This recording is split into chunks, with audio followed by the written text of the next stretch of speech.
لله نحمده ونستعينه ونستغفره ونعوذ بالله من شرور أنفسنا ومن سيئات أعمالنا من يهده الله فلا مضل له ومن يضلله فلا هادي له أشهد أن لا إله إلا الله وحده لا شريك له وأشهد أن محمدا عبده ورسوله لا نبي ولا رسول بعده اللهم صل وسلم على نبينا محمد وعلى آله وأصحابه ومن تبعهم بإحسان إلى يوم الدين أما بعد يا أيها الذين آمنوا اتقوا الله حق تقاته ولا تموتن إلا وأنتم مسلمون.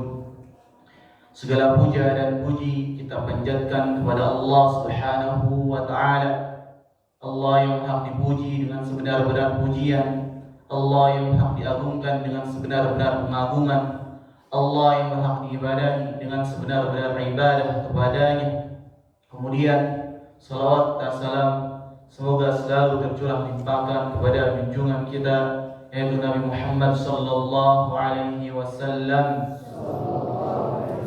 pada keluarganya, para sahabatnya, dan semua kita termasuk umatnya yang setia sampai hari akhir kelak. Amin ya rabbal alamin.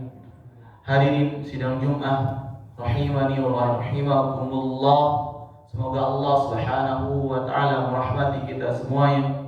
Saya menasihati diri saya sendiri dan kepada semuanya, marilah kita bertakwa kepada Allah Subhanahu wa Ta'ala sebagaimana Allah Subhanahu wa Ta'ala berfirman, ya ayyuhalladzina amanu taqullaha haqqa tuqatih wa la tamutunna illa wa antum muslimun.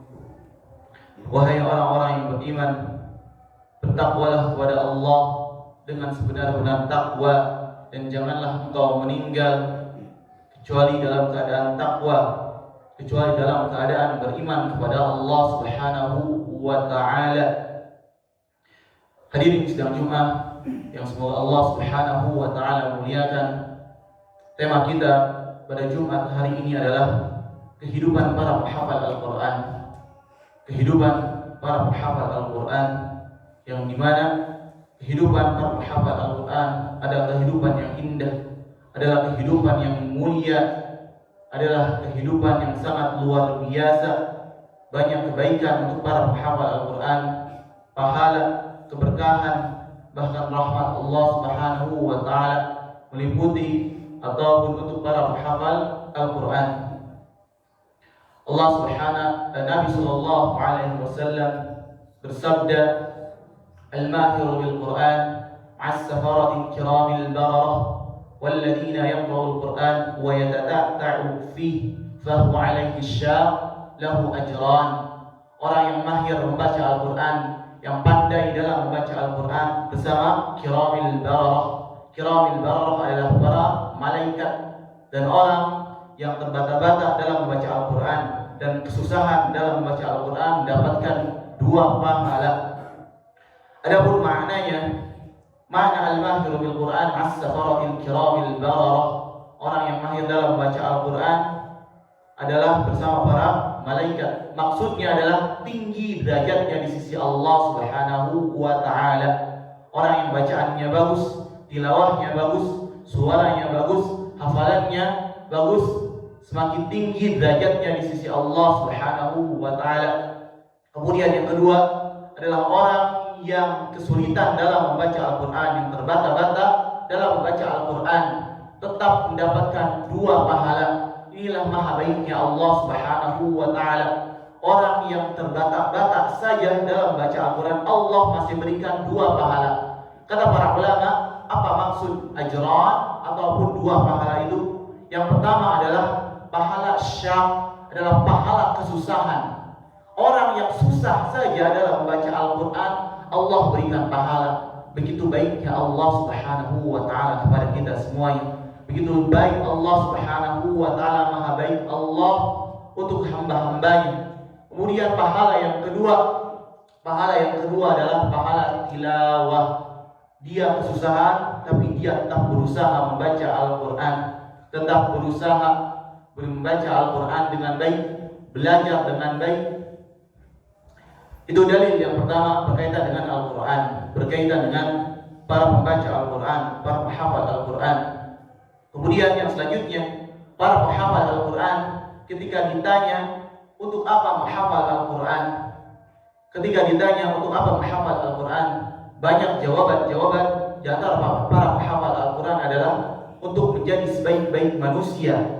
Kemudian menghafal Al-Quran untuk membahagiakan orang tua. Yang selanjutnya menghafal Al-Quran untuk memberikan mahkota kepada orang tua. Selanjutnya menghafal Al-Quran untuk bersama-sama masuk ke dalam surga Allah Subhanahu wa Ta'ala. Itu adalah jawaban yang bagus, itu adalah jawaban yang indah. Tapi ada jawaban yang lebih indah dari itu, ada jawaban yang lebih bagus dari itu, ada jawaban yang sangat luar biasa. Apa itu? Ketika ditanya untuk apa menghafal Al-Quran, jawabannya adalah untuk meraih ridha Allah Subhanahu wa Ta'ala. Jawabannya adalah untuk meraih rahmat Allah Subhanahu wa Ta'ala. Dahulukan kalimat-kalimat mentauhidkan Allah Subhanahu wa Ta'ala terlebih dahulu. Dahulukan kalimat-kalimat memuji Allah Subhanahu wa Ta'ala terlebih dahulu. Karena bagaimana mungkin kita menjadi sebaik-baik manusia kecuali mentauhidkan Allah Subhanahu wa Ta'ala? Bagaimana kita dapat masuk ke dalam surga Allah Subhanahu wa Ta'ala bersama dengan keluarga kita, bersama dengan ibu bapak kita, kecuali dengan ridha dan rahmat Allah Subhanahu wa Ta'ala? Jadi itulah jawaban terbaik ketika ditanya untuk apa menghafal Al-Quran, yaitu untuk meraih ridha Allah Subhanahu wa Ta'ala. Karena semakin banyak orang memuji Allah ketika ditanya untuk apa menuntut ilmu dan dia memuji-muji Allah, itu tandanya keimanannya semakin kuat. Itu tandanya dia semakin mentauhidkan Allah Subhanahu wa Ta'ala. Itulah kehidupan para penghafal. Kemudian ketika di surga, untuk apa masuk surga? Ketika orang ditanya untuk apa masuk surga, untuk mendapatkan makanan. Sebagian lagi untuk mencari bidadari. Sebagian lagi ingin sesuatu kenikmatan. Sebagian lagi menjawab ingin kenikmatan surga. Apa itu kenikmatan surga? Apa yang paling nikmat di dalam surga itu? Nabi sallallahu alaihi wasallam bersabda, "Idza dakhala ahlul jannati jannata." Ketika seluruh penduduk surga masuk ke dalam surga suatu saat nanti, seluruhnya masuk ke dalam surga Allah Subhanahu wa Ta'ala nanti. Kemudian Allah Subhanahu wa Ta'ala bertanya kepada hamba-hambanya, "Hal min mazid?" Adakah yang aku ingin tambahkan lagi? Allah yang mengatakan seperti itu. Para penduduk surga terheran atas pertanyaan Allah Subhanahu wa Ta'ala. Kenapa heran penduduk surga ketika Allah tanyakan, ingin kenikmatan apa lagi? Ingin aku tambahkan apa lagi? Karena sudah saking nikmatnya surga, sudah menikmati segala berbagai macam kenikmatan surga. Ya contohnya kita di dunia, ketika ada orang yang diberi kekayaan, kenikmatan, kekayaan tanpa bekerja, itu apalagi yang mau dia kerjakan? Sudah saking bingungnya, saking nikmatnya, ketika ditanya hal min mazid, apakah ada lagi yang ingin aku tambahkan? Kemudian setelah itu Allah Subhanahu wa Ta'ala membukakan hijab antara dirinya dengan hamba-hambanya. Kemudian hamba-hamba Allah yang bertakwa melihat wajah Allah Subhanahu wa Ta'ala. Itulah kenikmatan yang hakiki, itulah kenikmatan yang terbesar. Kenikmatan yang terbesar di surga adalah melihat wajah Allah Subhanahu wa Ta'ala. Ya, dibanding dengan bidadari-bidadari yang ada, makanan-makanan yang ada, wajah Allah adalah kenikmatan yang hakiki di surga kelak.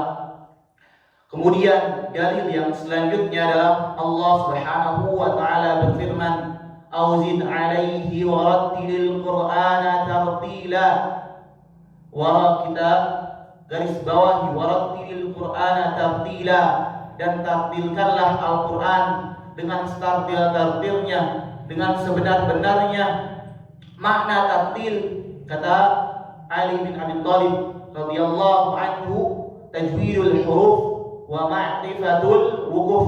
Tajwidul huruf wa ma'rifatul wuquf. Makna tartil adalah mentajwidkan huruf dan mengetahui wukuf, mengetahui waqaf, tempat berhentinya. Kemudian dijelaskan dalam kitab-kitab tajwid, tujuan mempelajari ilmu tajwid, tujuan belajar tahsin adalah untuk memperbaiki bacaan Al-Quran. Itulah tujuannya. Tapi ada tujuan yang lebih indah dari itu.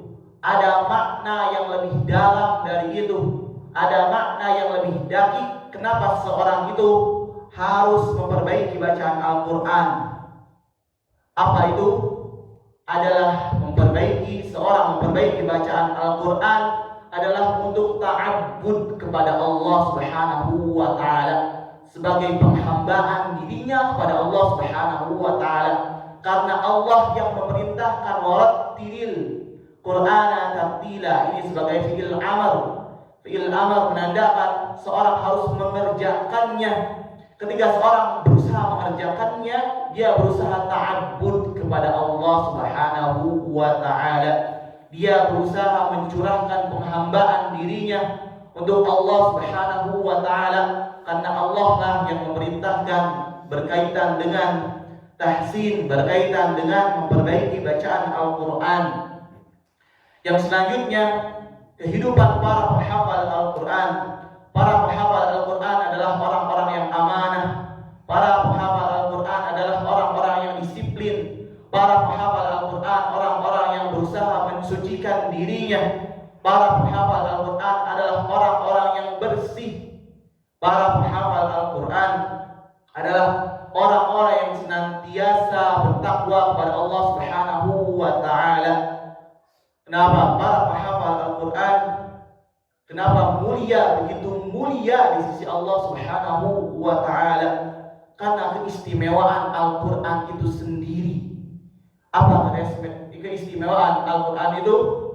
Kullu syai'in, para ulama, kullu syai'in yartabitu bil Quran yusbihu 'azim. Segala sesuatu yang berkaitan dengan Al-Quran akan menjadi mulia. Jibril alaihissalam menjadi pemimpin para malaikat. Jibril alaihissalam dijelaskan dalam hadis, memiliki 600 sayap. Satu kepakan sayapnya dapat menutupi ufuk timur dan barat.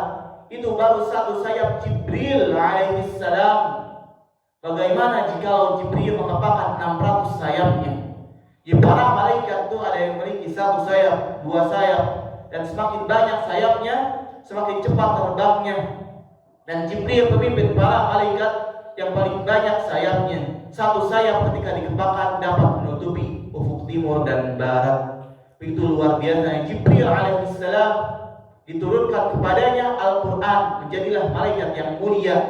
Kemudian selanjutnya dari Jibril alaihissalam diturunkan kepada Nabi Muhammad sallallahu alaihi wasallam. Jadilah Nabi Muhammad sallallahu alaihi wasallam manusia yang paling mulia. Selanjutnya dari Nabi sallallahu alaihi wasallam diajarkan kepada para sahabat, jadilah mereka adalah orang-orang yang mulia. Kemudian selanjutnya kepada para ulama, tabi'in, tabi'ut tabi'in, dan sampai kepada kita saat ini. Ya, barang siapa yang bergaul dengan Al-Quran, maka dia akan dimuliakan di dunia dan di akhirat. Tidak ada kisahnya, tidak ada ceritanya para penghafal Al-Quran itu melarat. Tidak ada kisahnya para penghafal Al-Quran itu kesusahan dalam hidupnya. Seandainya pun para penghafal Al-Quran kebutuhan ekonominya ataupun secara ekonominya bisa dikatakan miskin, ataupun para penghafal Al-Quran berkecukupan, para penghafal Al-Quran itu selalu tenang. Kenapa mereka selalu tenang walaupun ekonominya sedikit? Karena mereka tahu bahwa yang menjamin rezeki itu adalah Allah Subhanahu wa ta'ala. Yang beri makan mereka itu Allah Subhanahu wa ta'ala, bukan manusia yang memberi makan mereka. Yang memberi makan kita adalah Allah Subhanahu wa ta'ala. Pakaian yang kita kenakan ini adalah dari Allah Subhanahu wa ta'ala. Segala sesuatu yang kita makan ini adalah rezeki dari Allah Subhanahu wa ta'ala. Makanya hendaknya kita banyak memuji Allah Subhanahu wa taala atas keagungannya, atas kebesarannya, atas hidayahnya Allah Subhanahu wa taala mengizinkan kita untuk menghafal kitabnya yang mulia. أقول قولي هذا أستغفر الله لي ولكم وسائر المسلمين والمسلمات إنه هو الغفور الرحيم.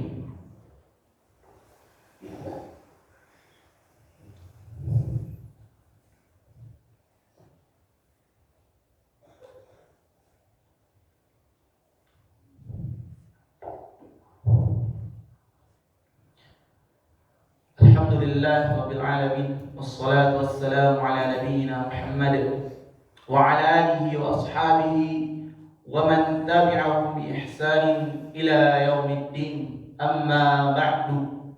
Pada hari ini sedang Jumat yang semoga Allah Subhanahu wa taala muliakan, kita telah mendengar khutbah yang pertama, keutamaan para penghafal Al-Qur'an, kehidupan para penghafal Al-Quran yang sangat luar biasa. Hendaknya kita termotivasi untuk menghafal Al-Quran. Walaupun saat ini bacaan kita masih belum bagus, minimalnya kita berdoa kepada Allah Subhanahu wa taala, ya Allah, jadikanlah aku penuntut ilmu sampai hari akhir kelak. Kita berdoa kepada Allah Subhanahu wa taala, semoga Allah Subhanahu wa taala selalu memudahkan kita. Para penghafal Al-Quran adalah orang-orang yang akan selalu berdoa untuk dirinya, berdoa untuk orang lain, berdoa untuk teman-temannya, berdoa untuk gurunya, berdoa untuk kemaslahatan umat. Para penghafal Al-Quran adalah orang-orang yang semoga Allah Subhanahu wa taala muliakan di akhirat kelak. Amin ya rabbal alamin. Inna Allaha wa malaikatahu yusalluna 'alan nabi يا أيها الذين آمنوا صلوا عليه وسلموا تسليما. اللهم صل على نبينا محمد وعلى آل محمد كما صليت على إبراهيم وعلى آل إبراهيم إنك حميد مجيد. اللهم بارك على محمد وعلى آل محمد كما باركت على إبراهيم وعلى آل إبراهيم إنك حميد مجيد. اللهم اغفر للمسلمين والمسلمات والمؤمنين والمؤمنات الأحياء منهم والأموات. اللهم اجعلنا من أهل القرآن. اللهم اجعلنا من أهل القرآن. اللهم اجعلنا من أهل الجنة.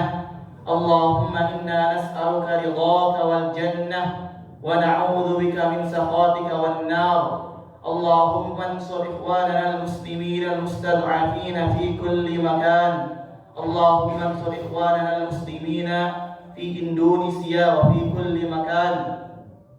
ربنا آتنا في الدنيا حسنة وفي الآخرة حسنة وقنا عذاب النار. صلى الله وسلم على نبينا محمد وعلى آله وأصحابه أجمعين. وآخر دعوانا أن الحمد لله رب العالمين. قيم الصلاة.